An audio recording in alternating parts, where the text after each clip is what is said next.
Welcome to The Recurring Plot, presented by CurbNTurf. On this show, we interview agritourism farmers, authors, leaders, and influencers who share their insights on growing and monetizing your agritourism business. Here's your host, Dustin Reed. Hi, this is Dustin from CurbNTurf. You're listening to The Recurring Plot, a show that talks about all things RVs and how to earn recurring income from your property. Get ready for a journey beyond recurring income as we dive into the world of RV adventures with our special guests, Dave and Traci Stanley. They're going to share their wanderlust-driven stories and exciting plans ahead, including the community building through their new podcast, RVcast.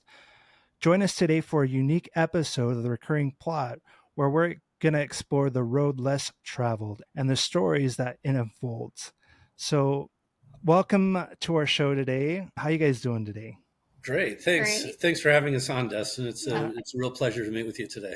Yeah, it's been a long time coming. I know, I think we've known each other for, this started the beginning of this year, I think, or probably spring, summerish. Yeah. Mm-hmm. So for those that don't know you guys, can you kind of explain a little bit about yourselves and how you got into RVing itself?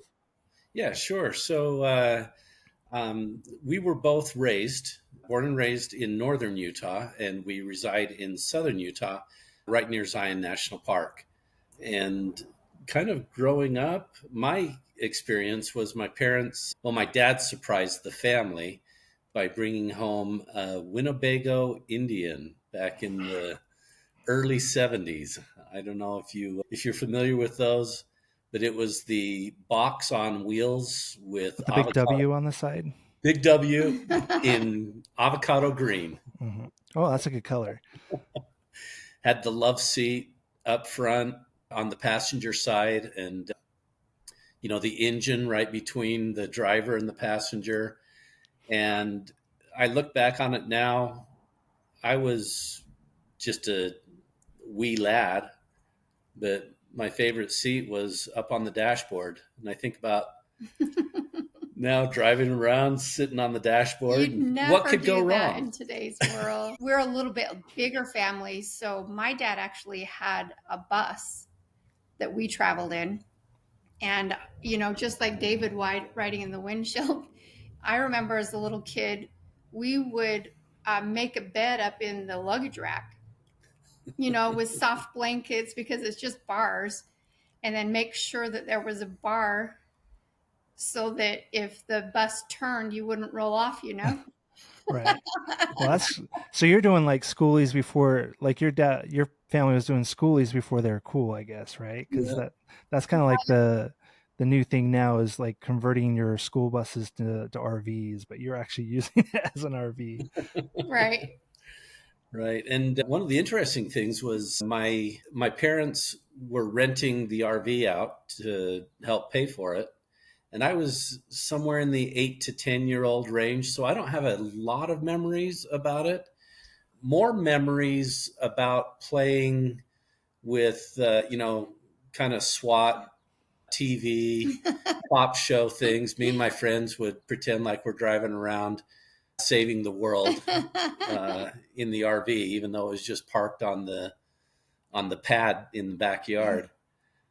But our RV actually got stolen when we rented it out.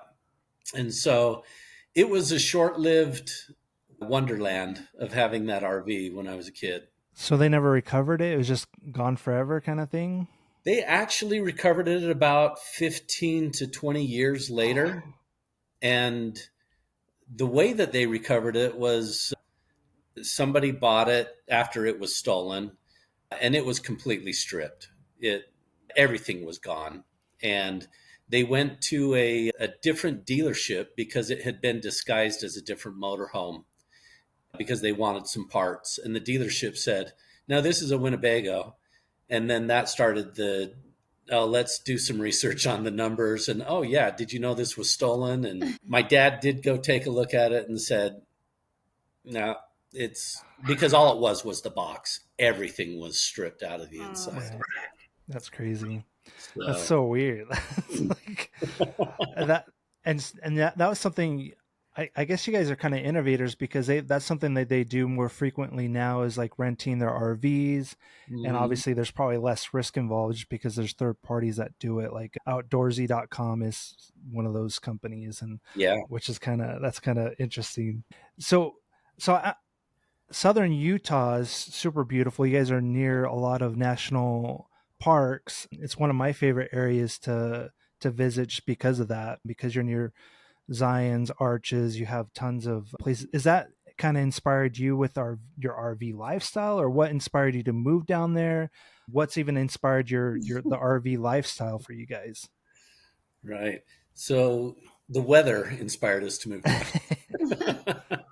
because our climate is similar to St. George, Like or Las sorry, Vegas. Las Vegas. Yeah. Right. We Our, are St. George. our climate is similar to Las Vegas. And it was the big snows of 1993 that I was shoveling off the roof. And Slid off the roof into a Oh, pile of snow that was 4 feet deep. yeah. So I called Tracy, hey, I need some help getting out of this snowbank. And she graciously helped me out. And then immediately I said, what do you think of moving to St. George? And so we packed up and left. And when we moved to St. George, one of our first vehicle purchases was a VW camper bus. oh, the nice. Eurovan with the pop top. Oh, So cool. we did a lot of camping when our kids were young. We'd pop the top off, and we had 2 boys that they'd sleep at the top, and we would take the bottom bunk. And yeah, we did a Yeah, lot of camping that way. my parents had a van again, so they that's something and they're air cooled, so like so we take those trips to, because we actually travel from like western Idaho to sometimes southern Idaho, or even northern Utah, like Bear Lake and stuff. I remember Yeah. going trips Yeah. down there, so it's Yeah. funny. But actually our experience started a little bit before that because Before we had kids, we had a camper van. Is that what you're thinking? yeah, do you ever have one of those purchases that really stretched you and then you sold it and you wish, man, I wish I had that back? I haven't had that yet, but I'm sure maybe that will happen soon. Maybe, I don't know. So So when that's we were something I'm first assuming married, that's happened to you. yes, when we were first married, we found an advertisement for a 1963 Volkswagen Micro Deluxe, Oh, which was the 23 window oh ragtop no. sunroof. Yeah. They're It was worth beautiful. hundreds of thousands of dollars today. We bought it for Hmm. 2,500 and then traded it for another 1961 camper VW. And We were that, sad ever since. yeah, We wish we would have hung on to it. should have held on to the 23 window Micro Deluxe. Yep. Yeah, that's good money now. I mean, that's like an investment, right? So it's Right. But that's who would have known? even even the Vanagons, like, or the R, that's something my dad, because he had 2 of them, and I was upset that he sold both of them because I wanted one, because I was going to purchase one of them and restore it, because you can make good Yeah. money. And so, but he sold them both, and I was kind of miffed about that. But that's cool that you guys had those experiences, and it sounds like that's kind of kept with you throughout, your marriage and having kids. How else has that evolved over the years? I mean, I assume it's different once you had kids. Yeah. So actually, when the kids left home, we're empty nesters now, and we're like, we we'd like to just go out and adventure on our own, and went to an RV dealership just out of curiosity, and they were showing us Class A's, Class C's, and we took one out for a test drive. It was a wider one, with the mirrors that stuck out really far. And it was something that if we camped with our kids who now have their own children, we could make room for them. So we're going back and forth. Do we do it for just us? Do we do it for the whole family? How much are they really how much time are they going to really have to spend with us? So we took that one for a drive. Yeah. And, our streets in Utah are very wide. So we had plenty of room, but I was thinking about traveling narrow canyon roads. I'm like, no way. I won't be driving this. And even if he's driving, I would be not okay with, the mirrors. I couldn't enjoy it or relax. Right. So that stressed me out. But right next to that one was a really nice Airstream Mercedes Class B. that was, way out of our price ring. We're like, no, we weren't even thinking of doing that, right? And David said, well, what about that one? And the guy's like, no, you don't want to do that. I think it was a consignment, so he wouldn't really be making a lot of money, right? So anyway, David's like, let's just take it for a drive.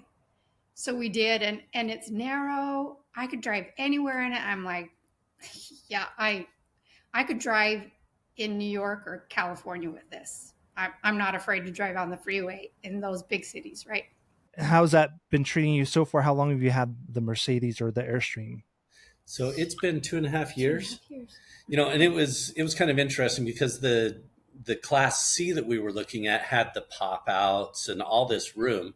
And we were sitting in there thinking, wow, it'd be so great. The grandkids could sit at that table and play a game or a puzzle, and the adults can sit over here, and then we can do this. And then we just looked at each other and said, isn't the whole idea about getting out is actually getting out? Right. Being outdoors, not in the RV. But we actually took our friend's RV out for a test drive, and his was the Class A, really long 40-footer.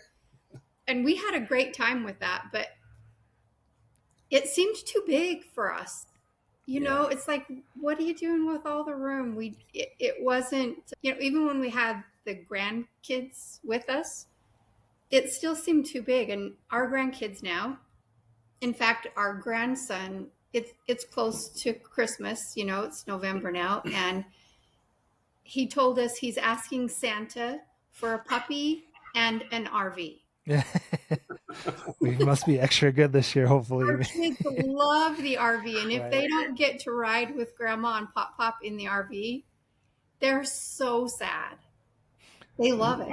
Yeah, that's awesome that you get to experience that. And I agree. Like, obviously, by having an RV, you want to experience the outdoors. That's the whole kind of point of it. And I've had, because working with CurbNTurf, I've gone to a couple conventions where they have Class A's, and it's just, I've never ridden one or anything. It just seemed like me, I'd have a nightmare just trying to park that thing, or just and people love it, and it's great. I'm not saying anything. It's just, for me, it's not for me, because I've traveled in something what you guys have done, which is like a Class B, that's with me and my wife before, and that was tons of fun, because even though it's like smaller, it's still, you still get to experience the outdoors, because we had no choice but to go outdoors, because we didn't want to be cramped in our RV any longer. So, well, the other thing I like about ours is it has 9 seat belts. Yeah. So, we can all load up, even if we're vacationing together, we can all load up and then go sightseeing together. Right. In the same vehicle. And, that it's worked out to be better than we thought. Yeah. And that's what sold me, is I'm like, we can all drive together, but then we can set up a tent and have the kids sleep outside. And that works great. They love it. If I were a kid, that's something I'd want to do. I'd rather have my own space, or be outdoors, and I could look at the star. There's just, it's cooler, to be honest. Yeah. So that's been fun. So yeah, it was a good opportunity to find it, and because we were able to negotiate a really good price. And yeah, nothing against those that prefer fifth wheels or Class A's or toy haulers or whatever. It just works out better for us. Right. Everyone's going to have different needs depending on their quality of life, or there's certain, they have kids, they might want, or if they have, like you're saying, a fifth wheel, or they want to have where they have 4x4s, so they need a toy hauler. There's just going to be different needs for different families. So exactly. So what's in the future for you guys with your RV? What kind of plans do you have in the short term? Yeah, so with our relationship with CurbNTurf, we're actually going to be hitting the road in January. Traci and I have been contracted with CurbNTurf with the primary responsibility of finding hosts. And we took a kind of a test run earlier this year up to Yellowstone. Mm-hmm. Yeah, Idaho and Wyoming and Montana. Just trying to figure out how to find hosts, who's interested in this lifestyle. And we learned a lot. Yeah. So, and I'm sure maybe a lot of people know about CurbNTurf, but how would you describe CurbNTurf for those that don't know? So first of all, the explanation of CurbNTurf, there's a guy we know who did an incredible layout that pretty much summarizes it really well. 500,000 RVs sold every year, 18,000 campgrounds throughout the country. And so CurbNTurf fits the gap of filling the need of places to stay. You've got landowners or people that manage land that's available, and then you have RVers who need a place to stay. CurbNTurf just brings them together. Right.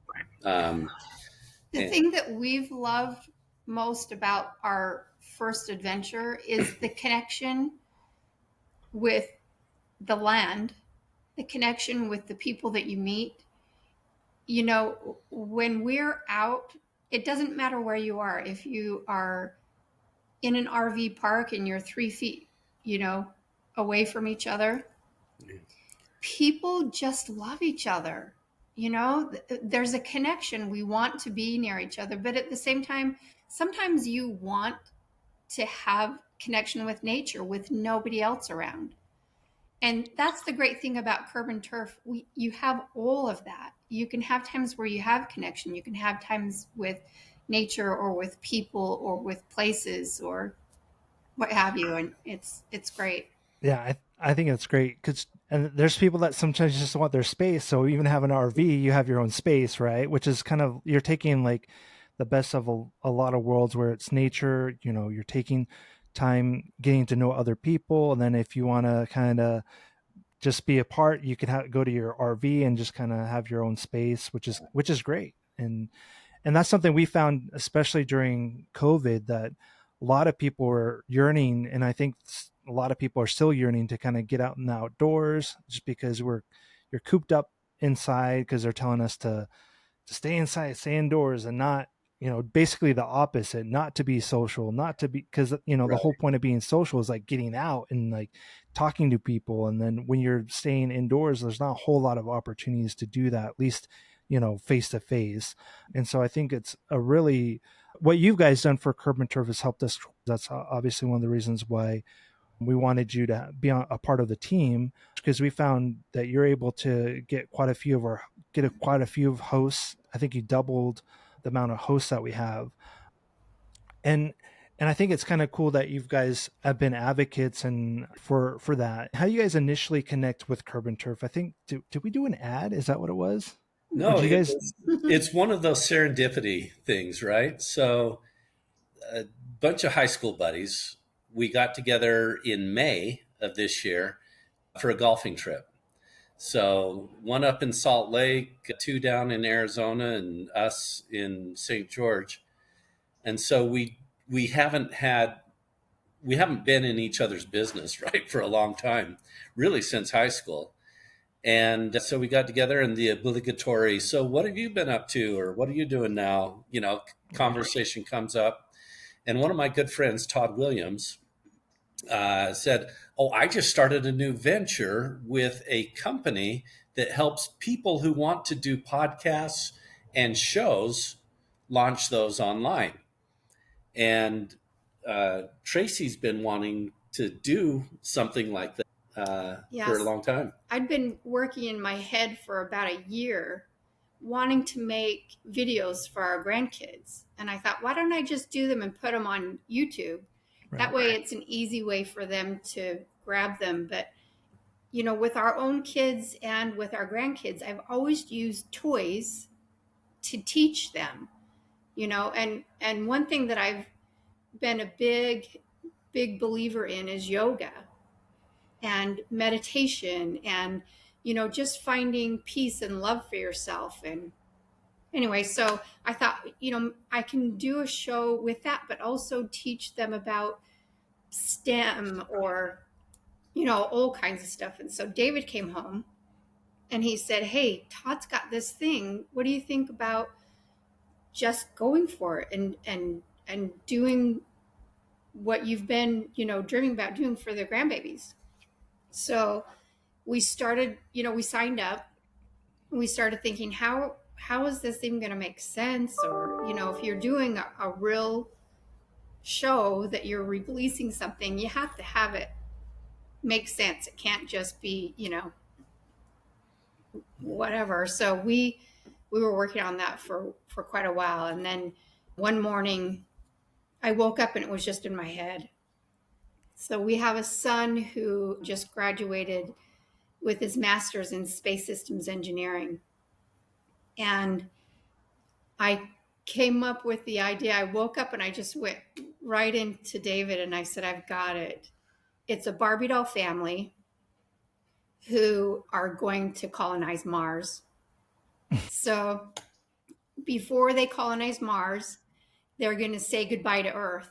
So we're going to travel around the Earth with Barbie dolls and just film all these beautiful locations and, teaching that outside is important. And when you're there, are we doing breathing or yoga outdoors, and then teaching importance of, if you're going to be an astronaut, you have to have an education, you have to take care of your body and eat right. You have to learn how to grow your own food, so everything that we love to do, we can teach in this one episode. So it's something that we were working on. It's called Margot to Mars.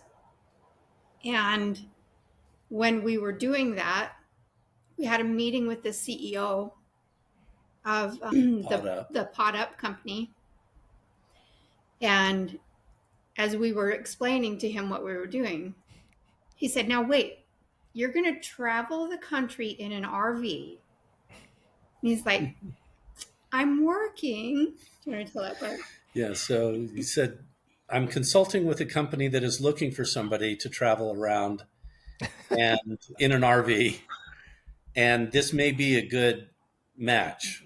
Be interested in the introduction." And of course, the introduction was made.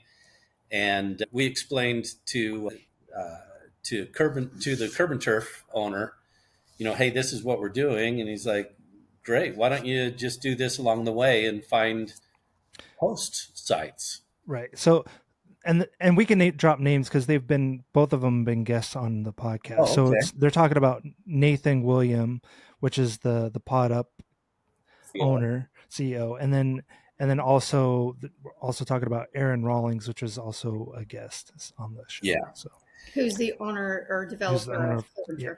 Yeah. So Nathan made the introduction to Aaron. We had a good chat with Aaron, and it's been so wonderful because this has been a very organic evolution of, we don't know what's going to work best. And so let's just go out and try a few things. And so, yes, it's been wonderful working with both Nathan and Aaron and it still is evolving. It's very educational too. They've both helped us just try to figure out how to make this a reality, and we're so excited about it. I mean, we're just excited to get going. And it's in the middle of the holidays, so we're trying to get everything prepared right now so that when we hit the road, everything's just going to be ready. And then hopefully, it will just spread like wildfire, and will spread love of connection of the world and of people. And we hope it will be a huge success. Right. And that's kind of, I think that's cool because you guys are starting a new podcast with CurbNTurf. And do you guys want to talk about that? What that's about? Sure. let you guys handle that since it's your baby kind of thing. Yeah. So the podcast is going to be called RVcast, and it's going to primarily highlight different host locations that people can make a reservation at through CurbNTurf. And so the format's going to be similar to, hey, introduce your site.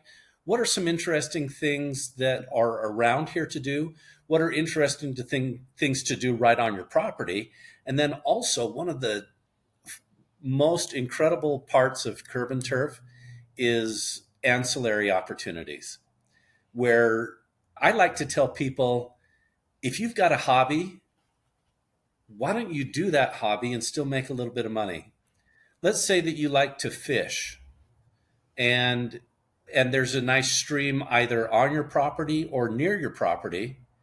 Well, offer that as an amenity to your CurbNTurf listing, so it doesn't just become a place to stay.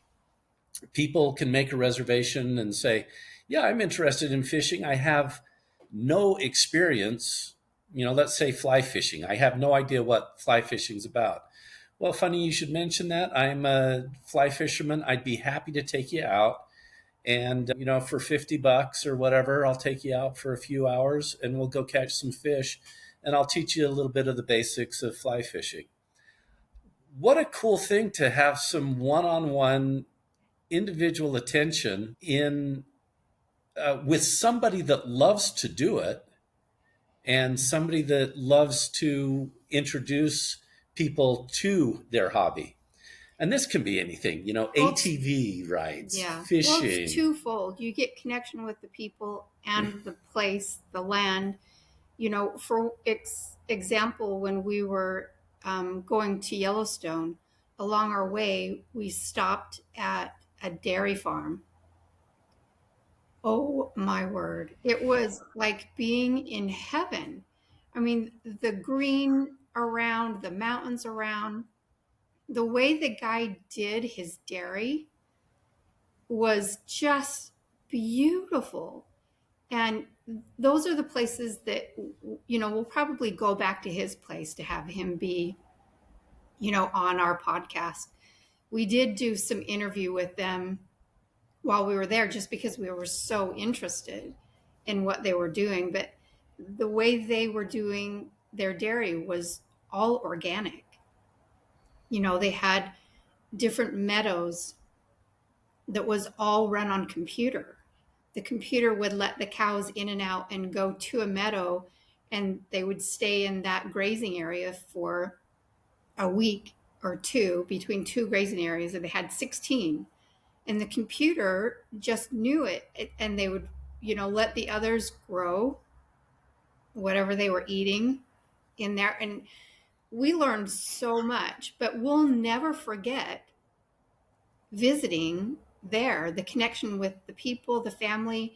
And you get such connections that you feel like you have a real understanding of the area. It's not just driving through and putting a dot on the map. I've been there. Now you've got the memory and the connection that, wow, you're going to go back there again because it was such a great experience, right? Right.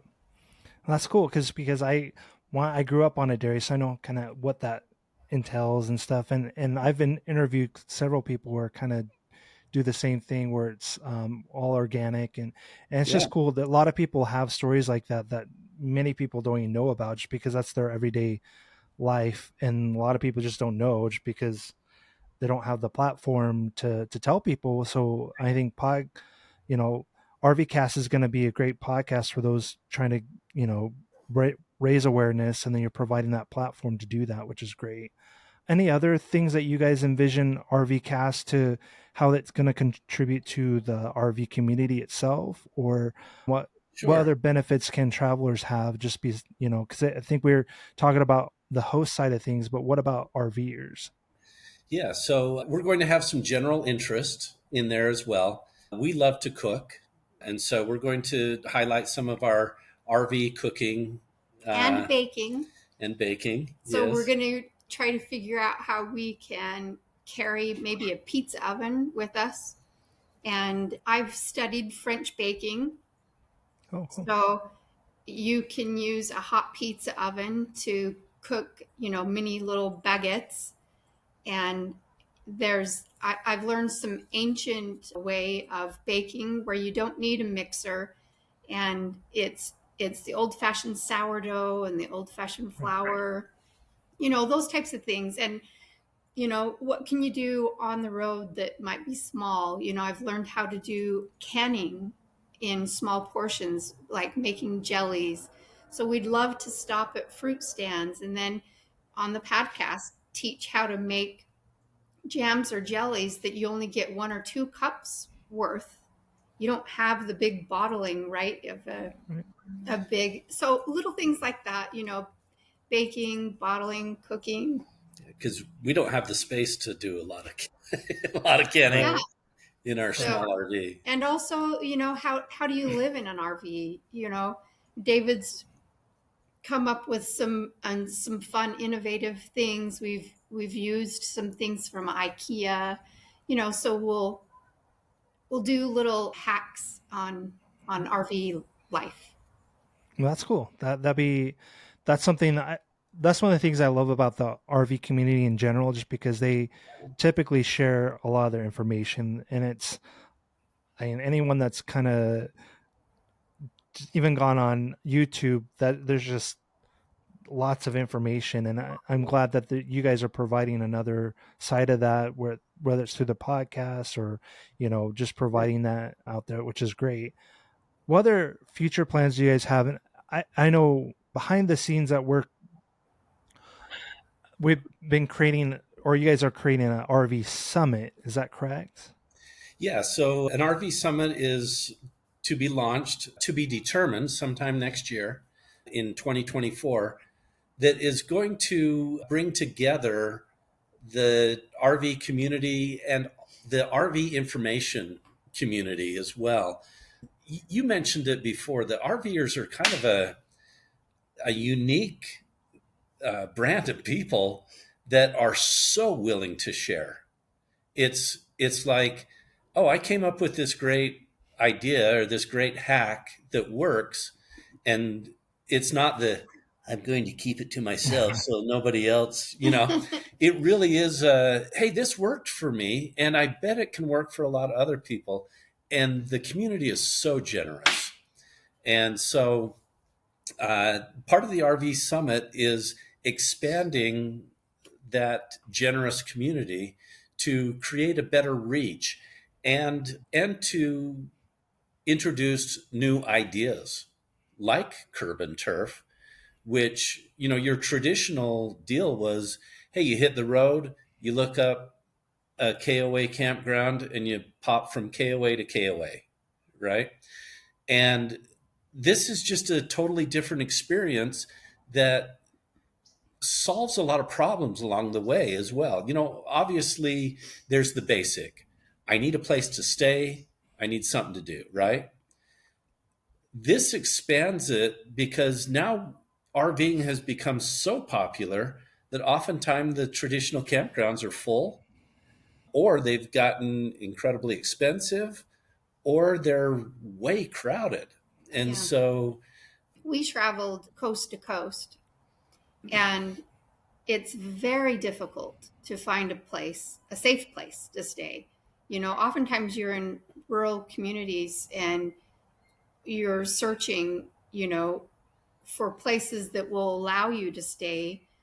We're so thrilled to be a part of Curb and Turf where we can find those hosts so that you feel safe, that you can travel and you don't have to quickly drive past an area to find a safe place to stay.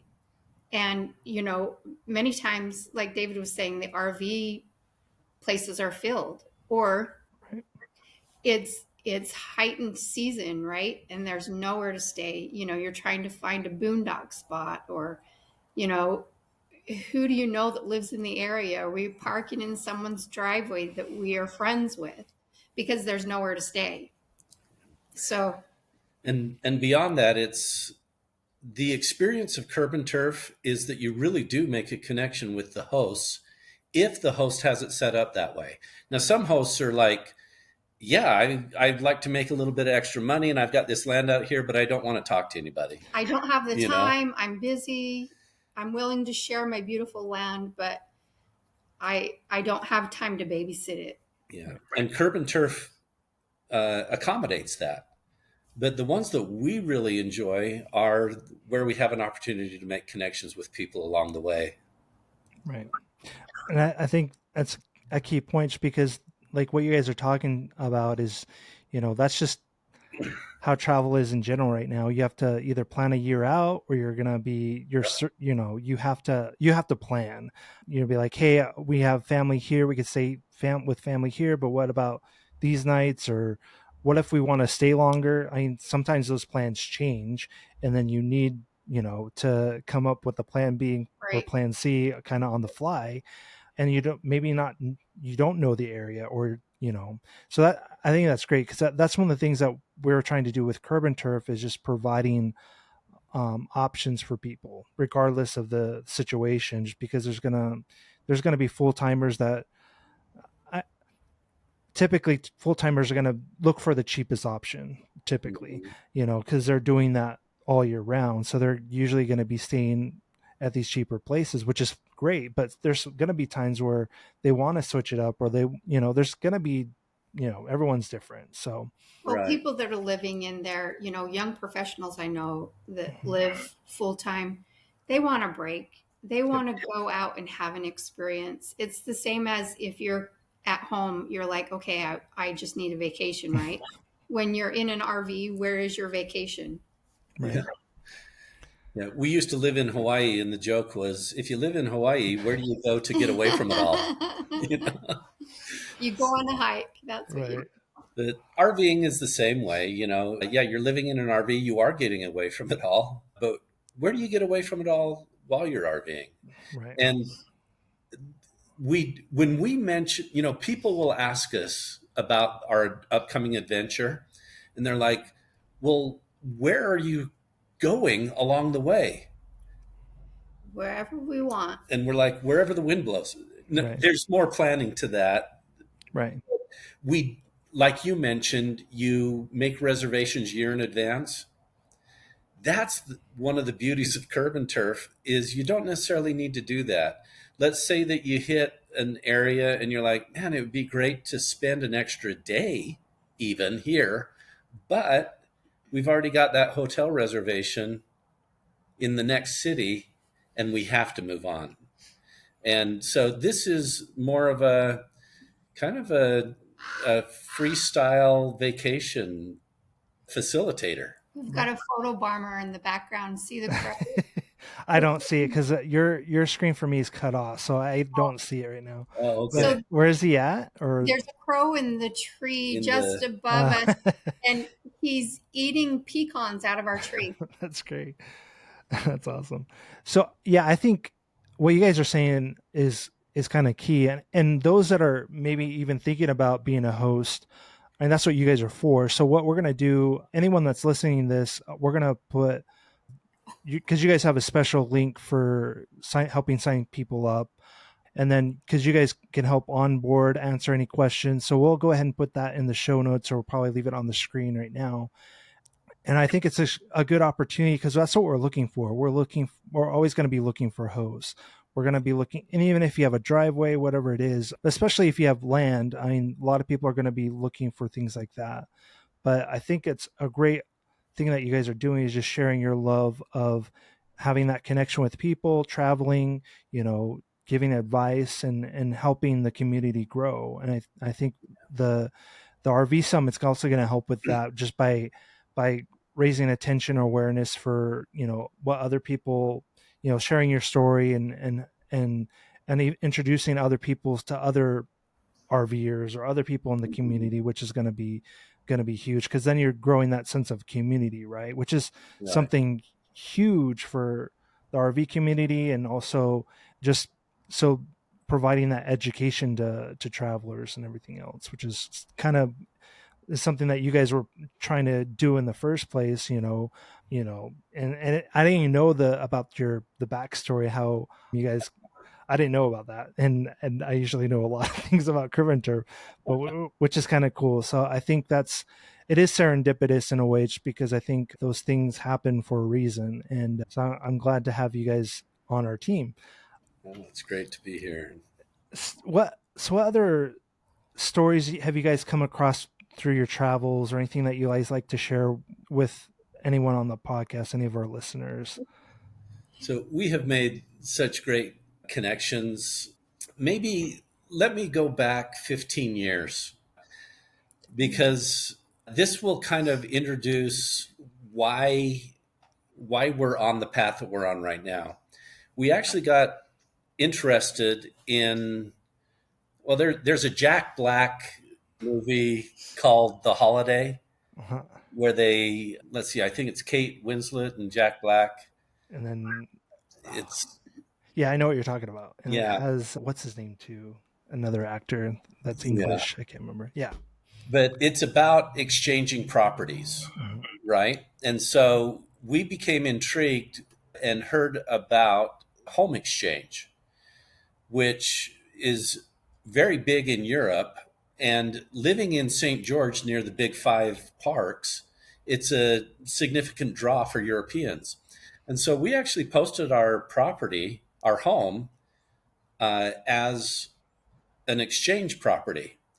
And we got exchange requests from all over the world. People wanting to spend a month here, even a year. Let's swap houses for a year. Yeah.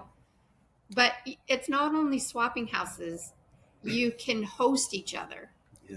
And that's the part that we fell in love with, was getting that connection. Our favorite vacation we ever took was to Rome. Oh, that's cool. And we've talked with Aaron, the owner of CurbNTurf, and we'd like eventually to take CurbNTurf to Europe as well.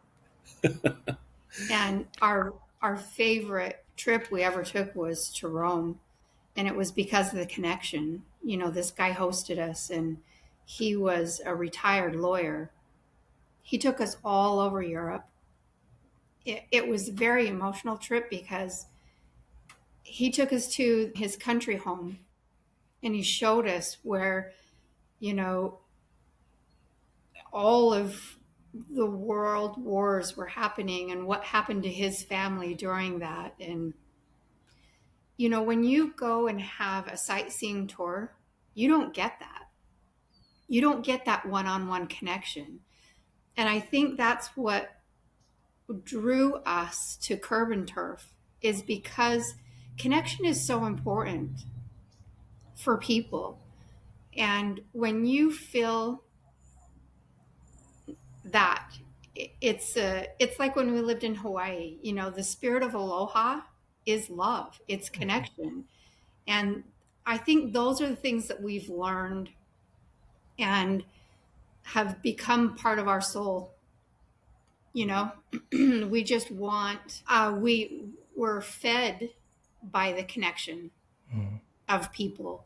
And, back to your story, I think you were getting in on the story of Emily. Yeah. So we've created lasting friendships, right? So from 15 years ago, we still make connection with people in Paris, in the Netherlands, in Rome, and things like that. And we segued that into our RV experience as well. We've met incredible people. Just a quick fun story is we were recruiting hosts up in Island Park near Yellowstone, met with Tony and his wife, and they had a spot of ground. And so I'm like, well, hey, let's help you sign up. And we got the drone out, and Dustin, he's learning how to use the drone. Let's say that. It would have been worthwhile for me to spend an extra couple of $1,000 to have a force field built around this drone, because I've crashed the Please. thing 3 times, and we've only had it for less than 6 months. But this was the worst crash up in Island Park. I'm taking some aerials, and I backed up into a pine tree. I thought I was high enough because if you've ever been to Island Park, the trees they're only 70, 80 feet tall, right? And so I was high enough to clear all of them, I thought. And I backed right into the very, very top. And because pine trees are so dense, it stayed. And and Tony, bless his heart, what a stud. What an incredible guy. He should be on the Ninja Warrior show. Yeah, because he's like, oh, no problem. I'll go retrieve that. And he goes and puts his work gloves on and a jacket and climbs to the top of, it had to have been 75 feet, I think. Yeah, 75 feet in the air, 65, 75 feet, somewhere around there. He climbed all the way up to the top of the tree, retrieved the drone, came back down. And those are the fun things that you remember, right? Right. And because we made a connection. Granted, it was out of my inability to fly a drone, but a connection nonetheless. But we also learned a nice hack on that trip, too. If you get pine sap in your hair or all over your hands, the best way to get it out is lotion. Well, that's good. That's definitely so good hack. Trying to get pine sap off his hair and off it. Oh. Yeah, Tony had an incredible beard. It was braided, nice and long. So he's putting lotion all over his braid, trying to get working it out. That's funny. It was actually very terrifying. I filmed him coming down, but I was too scared with him climbing up, and I thought, I better video this. So as he was climbing down, I videoed all of the happening, and maybe we'll use that as one of our posts. Yeah. You should. That'd be back up great. and visit Tony, and oh goodness. Well, that's cool. Go ahead. And other connections that we've made, when we went to Yellowstone, we took some time off to do our Margot to Mars show with the Barbie dolls that we mentioned earlier. And as you know, here we are 50 somethings walking around the park playing with dolls. And no kids around, right? No kids. And so it was like a people magnet. People are like, what is going on? What are you guys doing? And so we'd explain what we were doing, and immediately people are like, oh, well, we're from England, or we're from Denmark, or Sri Lanka. Will you come and visit us? Or France. And when you come and visit, come and stay with us. That's cool. And so the whole point of the RV experience is putting yourself out there a bit to make these lasting connections. And that's what we really love, and that's what we're excited about with CurbNTurf. Yeah, and we're excited for that too, just because that's something we've been stressing. That's one of the reasons why I did the podcast. Well, no one else wanted to do it, but I got roped in. But I've learned a lot, so I can't necessarily think like I've learned tons, even about myself, where I'm just like, oh, I actually have experience in this, or there's certain things where you begin to learn more about yourself. And I think what you guys are talking about before, when you guys were living in Hawaii or experiencing different places, whether it's, Italy or wherever it is, because I'm married to a Puerto Rican. And so there's that, for me, there's always that sense of, I want to travel now just because she's from a different place. And so I speak Spanish, and so there's this connection that we have. And I think, there's a sense of community once you live outside of your bubble, I guess, or what your normal, what you're used to, because once you expand that horizon, then you want to expand it more and more. And then you do grow in a sense, not only personally, but your relationships with others and stuff, which I think it's great that you guys are embarking on this, just because I think that's gonna, who knows from a year from now what kind of other relationships or how much you guys grow individually, which is great. I think that's, worth doing in itself, just because you become a better person. And I think that's one of the reasons why I love doing the podcast. I think you guys are going to find the same thing when you guys make a connection.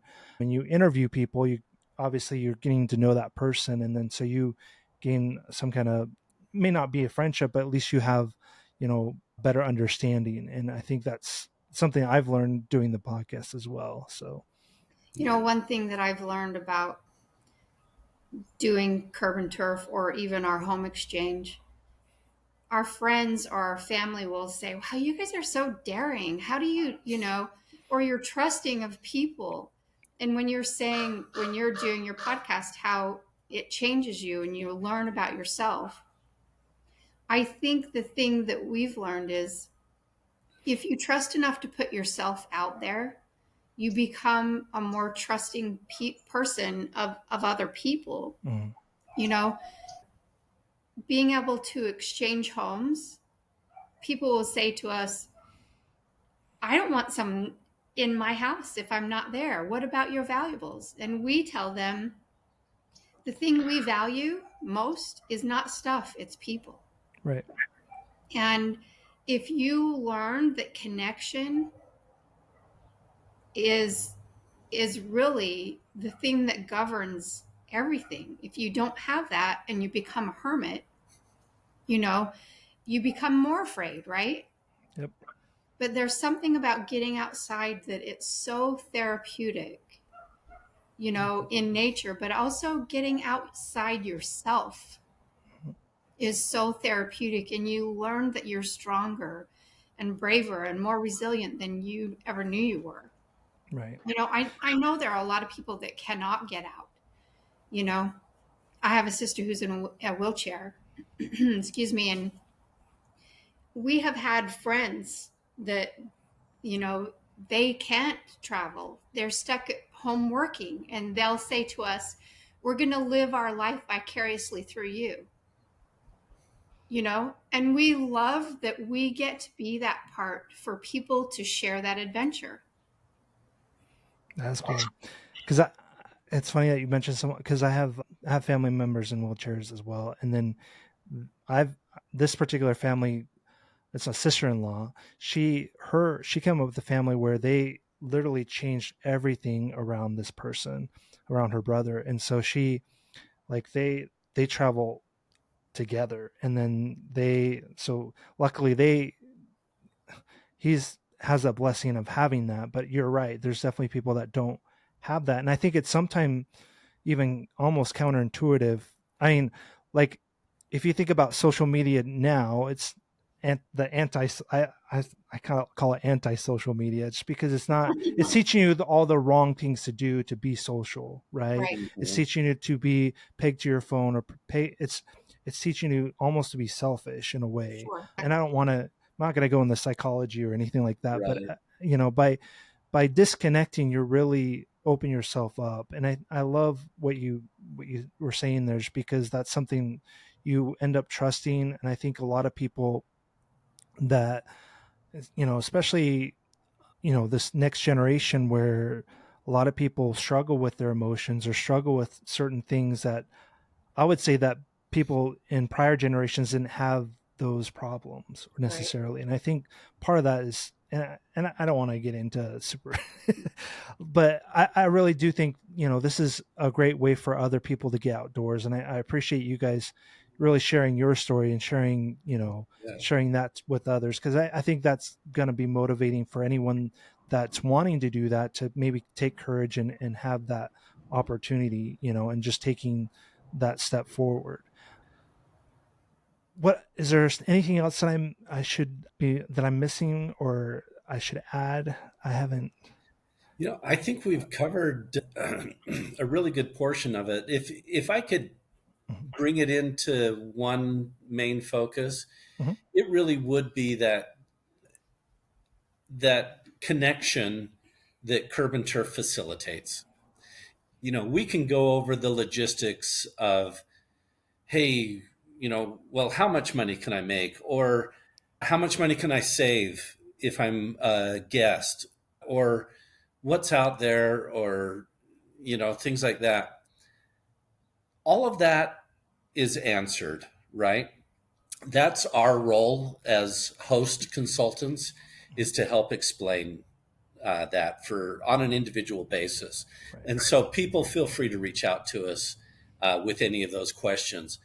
But from the 40,000 foot level, we really want to encourage people to connect. Get out, put yourselves out there. I mean, see the wildlife. I mean, here we are in this podcast and this raven keeps coming back. You know, there's something about being in nature that will be the best thing for your mental health. You know, even if you're in a wheelchair, my sister goes on the bike path with her wheelchair and she can't drive a car anymore. It's her only freedom. You know, that is something that feeds us, you know, being outside, but not being afraid to connect with people, you know, sharing what you have. We're just so thrilled to be a part of this because it's everything that we believe in and hope for others. Yeah. Well, we appreciate you being on the team. We're grateful that you guys, because Aaron extended it a full-time position, let's just say, and we're glad that you guys are on our team because that's something that we want. And it's just because we kind of stay in our bubble because we don't have opportunities to necessarily go outside just because we don't have that luxury necessarily. Because, you know, I'm designing the website. We have people working on other different technologies on the platform. So we're grateful that you're able basically to be that arm of us just to help people, especially answer those questions, because that's something we'd love to do. It's just, there's just not enough time or, you know, right. It will take forever. And, you know, we're grateful that we do have the right people in you guys, and anyone that has questions, like Dave was saying, we'll go ahead and make sure we post their information on the show notes and also anywhere you hear the podcast. And again, thank you for you guys' time. Thank you for everything you've done thus far and continue to do. We're look forward to the RVcast, your podcast, and then we're going to have the summit to be determined. And so just watch our platform. We'll announce those as they come. Do you guys have an anticipation or do you know kind of, I know that you guys are planning on traveling at the beginning of the year. Is that kind of when you're planning on doing the podcast? Yeah, so we're going to be producing a few episodes that we have lined up so that we can be on a consistent schedule of release. And so, yes, probably mid-January is when we plan on actually putting out RVcast. It may be earlier than that if we get some of our other episodes put together. But yeah, look for that mid-January, and thank you, Dustin. I mean, it's a real pleasure working with you and the rest of the team, and thanks for having us on your podcast. It's been great. Well, we appreciate you having on. That's something I wanted to have you on for a while, but you guys have been so busy, which is great. And then we have this opportunity to do that, and yeah, we look forward to more. Maybe having future updates with, you know, how you guys are doing and hopefully maybe we have, you know, 1,000 hosts by then, who knows, but we look forward to more communications with you guys and actually meeting you in person, which would be nice. So that'd be cool sometimes. So, well, we'll head up in your neck of the woods probably next summer. When it turns warmer, yes, we're getting away from the heat. I think that's our plan. Is to face the sun and then face the cool, depending on the weather, right? That sounds like what my wife would do too. So she'd be like, "Let's just go where it's warm." And I'm like, "Okay, let's do that." It makes it easy. Well, perfect. Well, we look forward to seeing you guys, and thanks for being on this podcast today. And I hope all but good things for you guys, obviously. So, hey, thanks a bunch, Dustin. Thank you, Dustin. All right. Thanks for listening to The Recurring Plot, presented by CurbNTurf. CurbNTurf works like Airbnb, but we help RVers to find land where they can park when they're traveling. Make more money from your land. Please visit CurbNTurf.com to list your property.